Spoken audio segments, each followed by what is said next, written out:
12 एतपास रोहित ने इलेक्ट्रिशियन का काम सीख लिया है और अब हर महीने 25,000 रुपए कमा रहा है। यह उसकी कड़ी मेहनत और लगन का नतीजा है। लेकिन सवाल ये है, क्या सिर्फ कमाना काफी है या पैसों को समझदारी से चलाना भी उतना ही जरूरी है ताकि भविष्य सुरक्षित रहे और सपने पूरे हो सके? रोहित, कमाई शुरू करना आसान है, लेकिन अगर तू आज से प्लान नहीं करेगा तो महीने के आखिर में जीरो बैलेंस ही बचेगा। यह एक आम गलती है जो कई युवा करते हैं। चल, मैं तुझे बताता हूँ कि 25,000 रुपए की इनकम को 4 हिस्सों में कैसे बांटना चाहिए ताकि तू आर्थिक रूप से मजबूत बन सके और अपने लक्ष्यों को प्राप्त कर सके। तेरी मंथली इनकम को ऐसे बांट: खर्च का नाम, प्रतिशत और रकम में।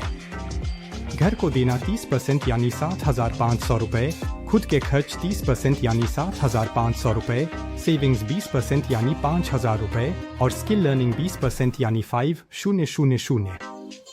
इस तरह हर रुपए का डेस्टिनेशन तय होगा और पैसा अपने आप बढ़ेगा, जिससे तेरी आर्थिक स्थिति मजबूत होगी।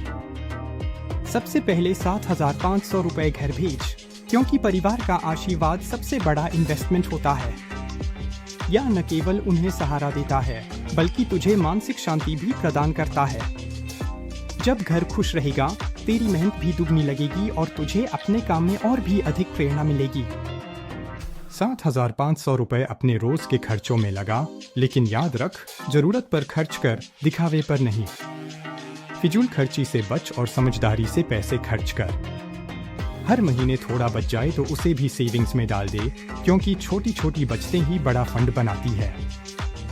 5,000 रुपए हर महीने अलग अकाउंट या डिजिटल वॉलेट में रख। यह तेरी आपातकालीन निधि होगी।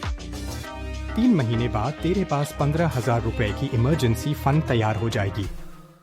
यही पैसा तुझे मुश्किल वक्त में संभालेगा, जैसे अचानक कोई बीमारी या नौकरी छूटने पर। अब सबसे जरूरी हिस्सा, अपनी ग्रोथ में इन्वेस्ट कर। हर महीने 5,000 रुपए किसी नई स्किल में लगा, जैसे solar panel installation, CCTV setup या स्मार्ट होम ट्रेनिंग। ये स्किल्स तुझे भविष्य में और भी अधिक कमाने में मदद करेंगी। 2 साल बाद तू खुद का बिजनेस भी खोल सकता है और दूसरों को रोजगार दे सकता है। एक गलती जो बहुत लोग करते हैं, कमाते ही लग्जरी में पैसे उड़ा देना। वे सोचते हैं कि अब वे अमीर हो गए हैं, लेकिन यह एक जाल है।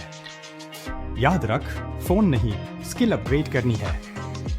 स्किल से ही इनकम बढ़ेगी और तू आर्थिक रूप से स्वतंत्र हो पाएगा। अगर तू ये प्लान फॉलो करेगा तो अगले 2 साल में खुद का बिजनेस चला सकेगा, 2-3 लोगों को जॉब देगा और अपने पेरेंट्स को प्राउड फील करवाएगा।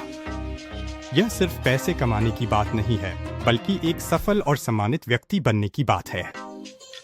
याद रख रोहित, कमाना स्किल नहीं, कमाए हुए पैसे को समझदारी से चलाना ही असली स्किल है। अपने पैसों को गोल दो, डायरेक्शन दो, क्योंकि आज की छोटी प्लानिंग कल की बड़ी सफलता बनती है। यह तेरी आर्थिक यात्रा का सबसे महत्वपूर्ण सबक है। अगर ये वीडियो मददगार लगी तो लाइक करो, शेयर करो और कमेंट में बताओ तुम अपनी सैलरी कैसे मैनेज करते हो। हमें तुम्हारे अनुभव जानकर खुशी होगी और यह दूसरों को भी प्रेरित करेगा।